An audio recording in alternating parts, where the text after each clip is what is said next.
Bonjour à tous et bienvenue à toi dans cette toute première vidéo consacrée à la recherche de sponsors. Aujourd'hui, comme tu as pu peut-être le voir dans le titre de la vidéo, on va traiter des 5 erreurs à ne pas commettre lorsqu'on fait de la prospection commerciale. Avant ça, je me présente, je suis Jean, le cofondateur de la société Swish Live. Ça fait maintenant à peu près 3 ans qu'on aide des clubs de sport à développer leurs revenus de sponsoring grâce à notamment d'un côté des formations, soit en présentiel, soit en ligne. Et de l'autre côté, une application mobile que tu connais peut-être déjà, qui te permet de retransmettre tes rencontres de sport en direct et ainsi décupler ta visibilité et celle de ton sponsor.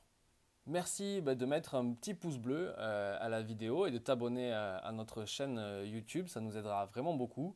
Et tu pourras retrouver toutes les informations concernant Swish Live dans la description de la vidéo.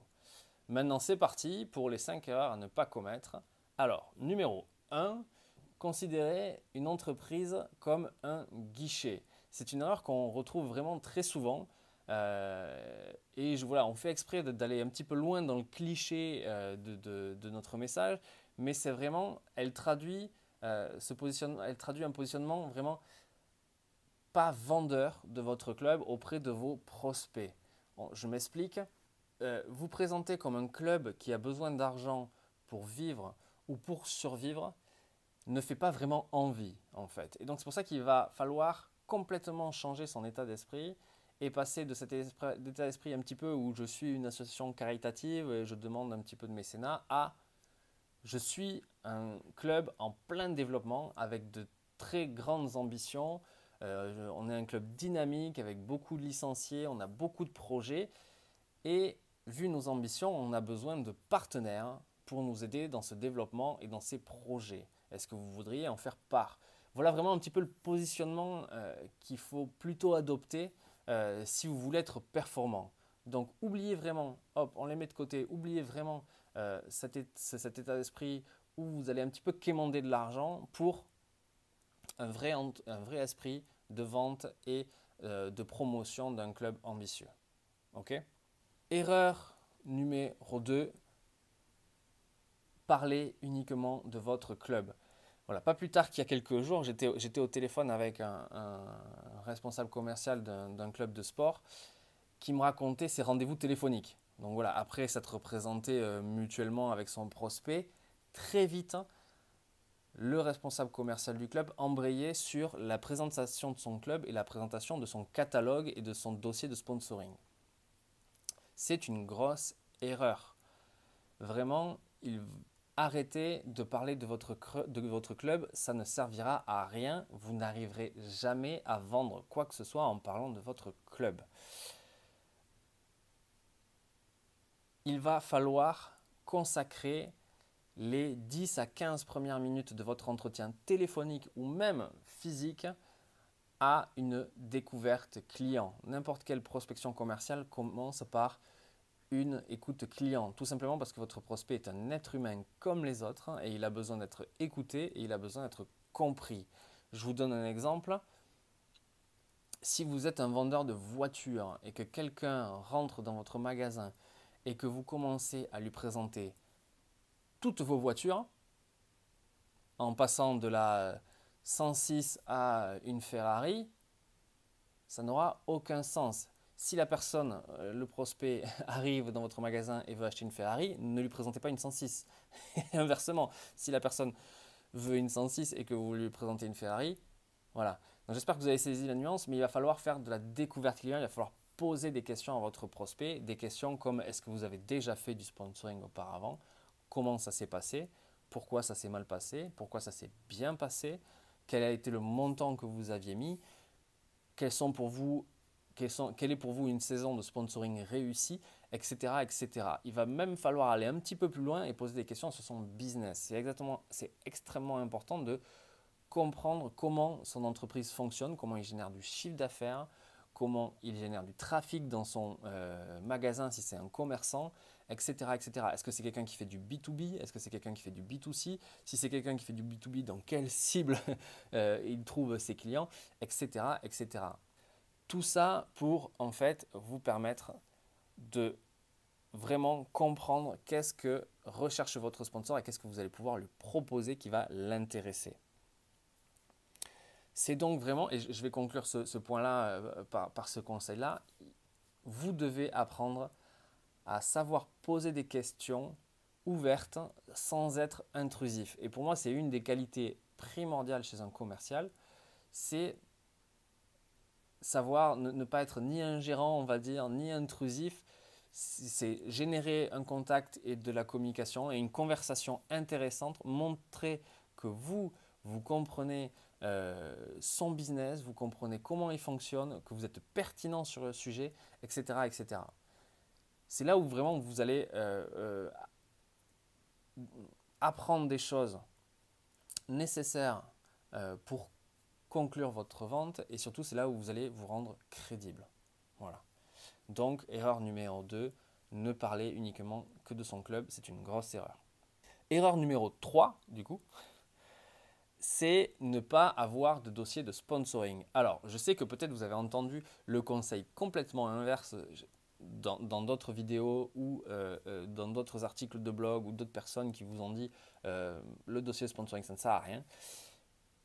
Il est très utile, je vais vous expliquer pourquoi. Tout simplement parce que si vous allez à un rendez-vous en physique avec un prospect et que vous présentez un dossier de sponsoring décrédibilisant, c'est-à-dire quelque chose qui n'est pas très beau, pas très bien ficelé, pas bien pensé, pas bien designé, ou c'est juste une feuille volante, etc.,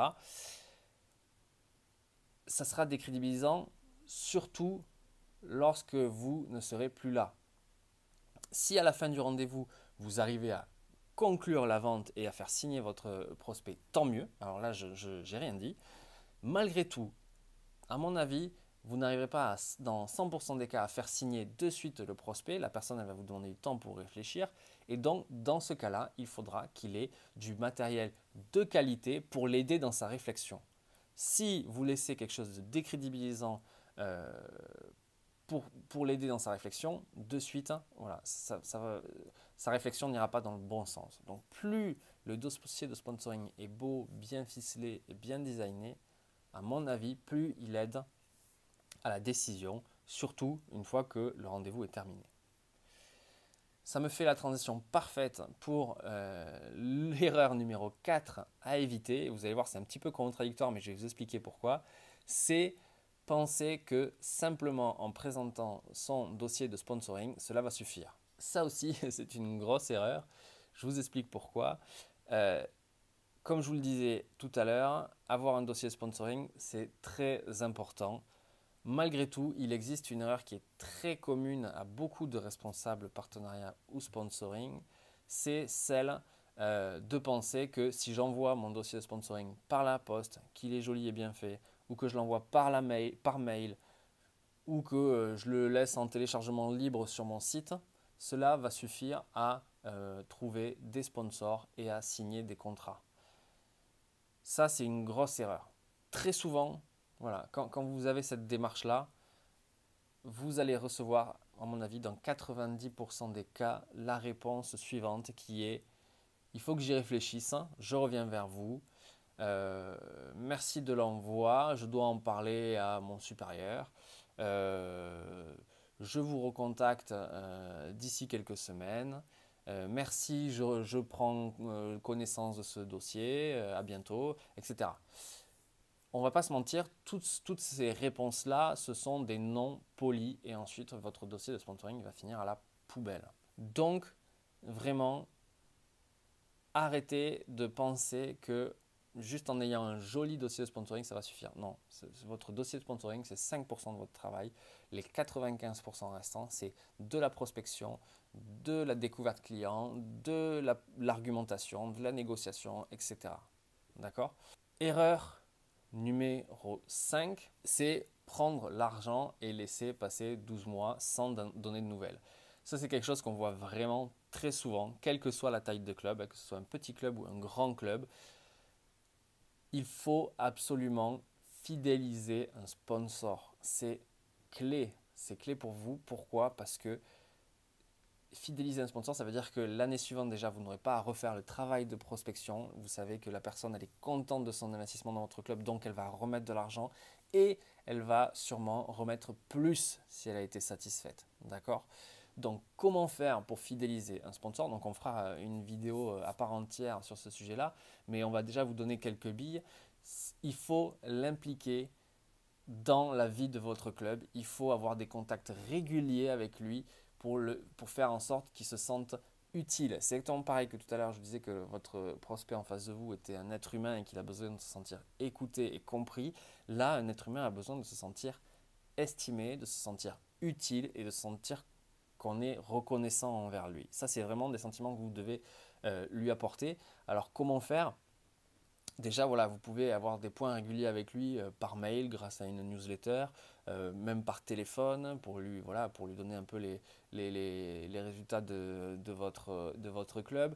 Mais vous pouvez surtout l'inviter régulièrement à des événements, le remercier publiquement quand il est là de son investissement, mais vraiment impliquez-le au maximum dans la vie quotidienne de votre club pour lui montrer qu'il compte, voilà, qu'il est l'artisan d'une aventure formidable et que vous êtes reconnaissant pour ça. Mais voilà, comme je vous le disais, le sujet de la fidélisation, on va faire un article de blog et une vidéo complète sur le sujet parce que c'est vraiment clé. On se rend compte que les clubs pensent beaucoup trop qu'une fois qu'on a signé le contrat, allez c'est bon, on se donne rendez-vous dans 12 mois et on verra bien. Non, c'est vraiment du temps perdu, c'est vraiment de l'argent gaspillé, ce genre de comportement et de stratégie. Il faut vraiment avoir une stratégie globale de sponsoring et être préparé. D'accord? Il faut penser à tout, de la prospection commerciale au démarchage jusqu'à la fidélisation. C'est un process qui est extrêmement large et qu'il faut avoir préparé en amont pour être performant. Voilà.